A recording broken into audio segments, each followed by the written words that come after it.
We're here with Pyotr Kurzin. He is a geopolitical strategist and podcaster, and we'll be discussing the top geopolitical risks of this year and perhaps into the future that investors need to be paying attention to. Pyotr, welcome back to the show. Great to be on, David. Thank you so much for having me. Thank you for being here. And Pyotr, let's start with this very open-ended question, which is the top risks from a geopolitical perspective around the world that you think will have the potentially the most impact on capital markets around the world? Well, I mean, to quote an article that came out relatively recently from International Crisis Group, 10 conflicts to watch, I think there's a lot of overlap with where we're going to see quite a lot of potential impacts on capital markets, on places that investors should be paying attention to. Obviously, top of that is Ukraine because of the overarching implications it has on so many other sub-regions and issues that maybe we'll dive into later. So definitely, obviously, the war in Ukraine, that doesn't look like it's going to come to any sort of even peace negotiations beginning, let alone being sort of some kind of cessation of hostilities being reached. And that has implications for energy across Europe, has implications for the Caucasus, the broader Central Asian region. I'd also single out actually Central Asia as a subset of that. There's been a few skirmishes between a few of the Central Asian nations in the past few months. So that could have implications for sort of the natural commodities, energy flows as well. But also then there's Iran. Iran, to quote Richard Haas, who's the outgoing president of the Council on Foreign Relations, that could be the one to watch in terms of new developments that came out of late last year. Obviously, Iran's still in negotiations with the JCPOA or the Iranian deal over nuclear proliferation and enrichment. And that could, whilst it's died down a little bit now from what I've seen, a lot of people are still very obviously angry about the situation from a human rights standpoint. So I think Iran, with just general spillover effects for proxy wars and the rest of the region, Yemen, for example, could be something just to keep your mind on. And then probably the other thing I would highlight is North Korea. Kim Jong-un, the leader, continues to test a lot of missiles. And this is having a huge array of spillover effects, instabilities, concerns for the Northeast Asian area.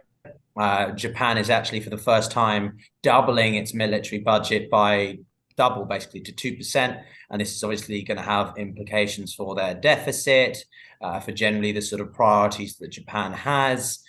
China's continued belligerency over the South China Sea, Taiwan, of course, Japan, not South Korea, very concerned about that. But generally, also North Korea is pretty active, and I am watching that with a high degree of sort of caution. I don't know if it's going to be the hottest bed, so to speak, hottest spot, but it's definitely something that I think will be volatile for the next few months. And then, of course, the Southeast Asian Pacific more broadly, China's domestic situation is abysmal. And the last thing I would say is, as China continues to try and open up its economy, this could lead to an exacerbation of the global recession concerns, because China's usage or dependency on oil and gas hasn't been that high. And so now they're beginning to increase their uptake. That could lead to a bit of a short-time spike in certain areas. Right.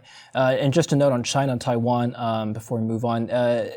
There's been a lot of rhetoric about a potential Chinese invasion of Taiwan sooner rather than later, and I think people have given various reasons for that. We have American top brass in the military providing their reasons, which is one of them being that the Chinese are on a deadline. Xi Jinping really wants to consolidate his rule over Taiwan within his lifetime, basically.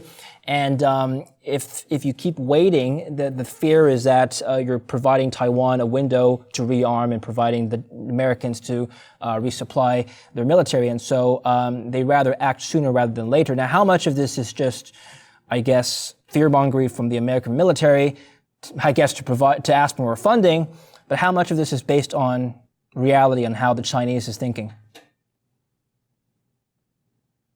Well, I would never fully dispute the appetite of the American industrial complex, military complex, but Hmm. I think that the likelihood of Taiwan being sort of invaded, or at least a campaign being conducted against them, is not for a long time. I don't think you're going to see anything of that site in 2023. Yes, President Xi wants to rekindle this, as I said in my last time with you, as part of what's known as national rejuvenation, to restore China's century of humiliation. Basically, Taiwan is sort of the pinnacle aspect of that, the sort of the crown jewel. But again, President Xi does have a fair amount of time. He's older, but he's not that old. And so I think it's more, Taiwan is a very useful tool by which to stoke nationalistic sentiment in times of difficulty, which the CCP are facing very much given the COVID crisis. And generally, what did we see a week ago? The first time that China's population has actually decreased by 850,000, which is quite a lot. China's got a demographic crisis to handle. And so how are they going to ensure that the average Chinese citizen remains invested in believing in the CCP's ideological ambitions, which is to, say we will rekindle the beautiful days, involving Taiwan. And therefore, I don't think it's going to happen yet. But I wouldn't be surprised if we saw more flyovers, more military incursions into their maritime, their economic exclusive zones, that sort of thing, maybe over the summer or following few months.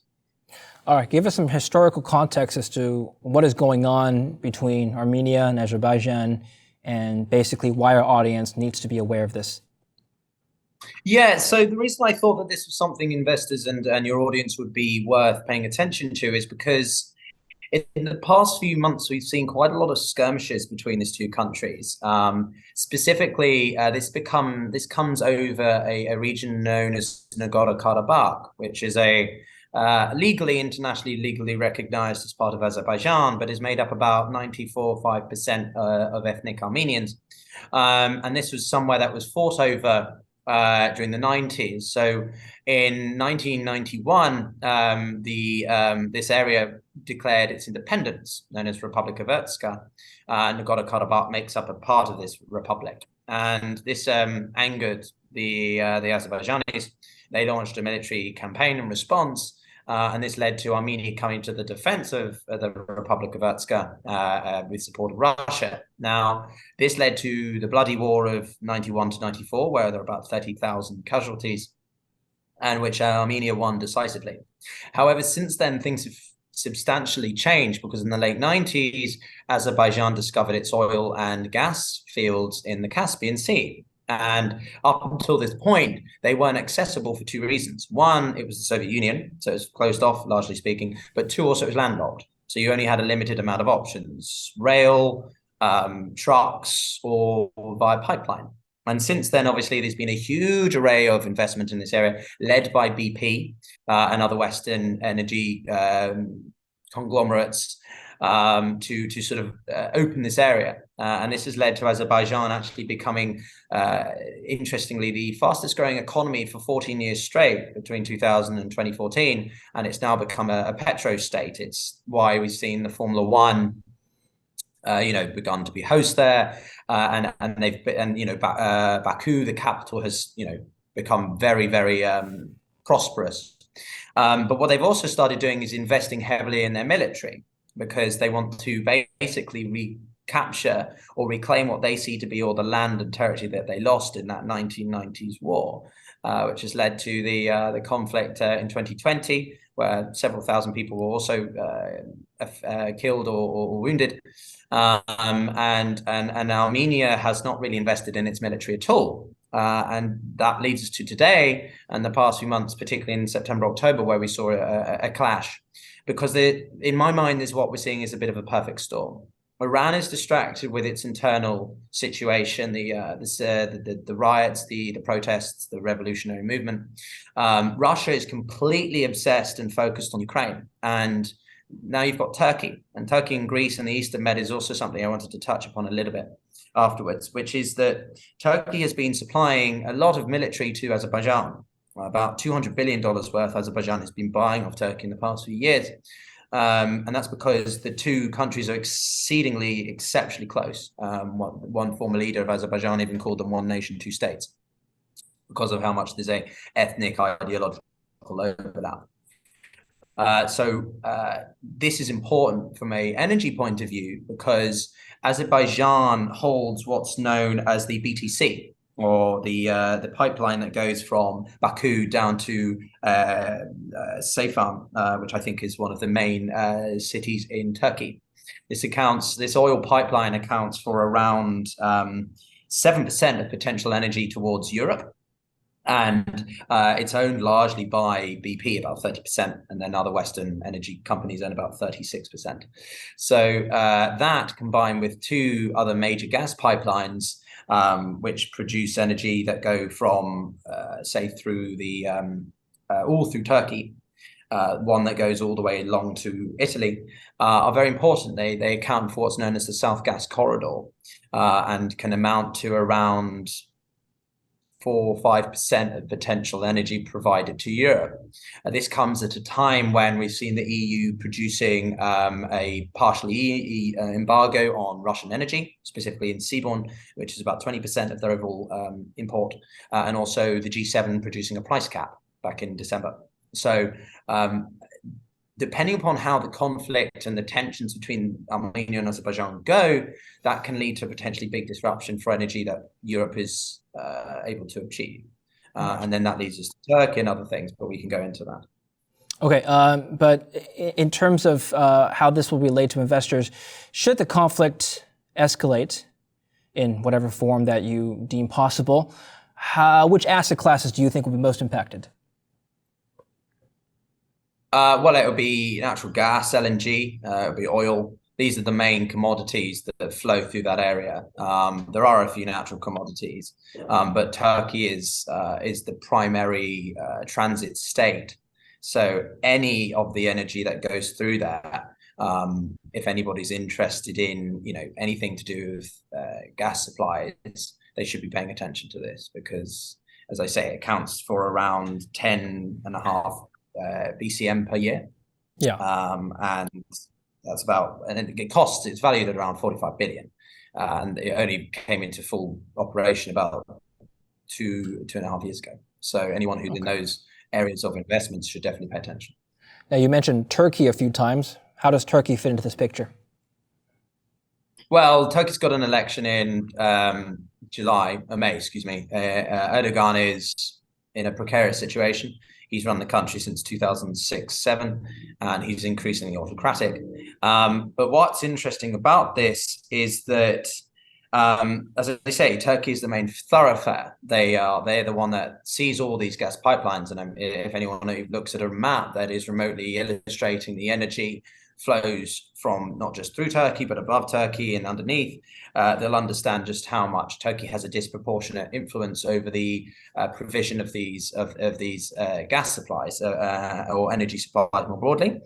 The other thing about this is because there are ongoing territorial disputes between Greece and Turkey, and because of the Trans-Adriatic pipeline that flows through Greece and Albania to Italy, this could be a potential sort of pinching spot that that Erdogan wants to use to sort of strong arm the Europeans into capitulating a little bit more.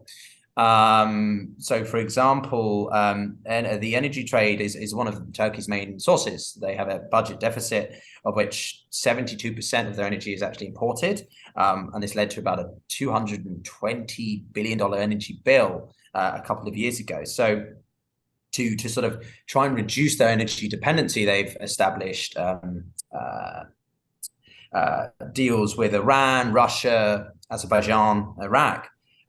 So it's this sort of confliction of energy needs and geopolitical / strategical regional interests that Turkey has that I think could lead to a potentially volatile situation when it comes to sustainable gas and deliveries in the Eastern Mediterranean. For example, the Turkish and Israelis have actually been in conversation in the past year about establishing an alternative pipeline because the Israelis have a very, very prosperous gas field in the Eastern Med called Leviathan.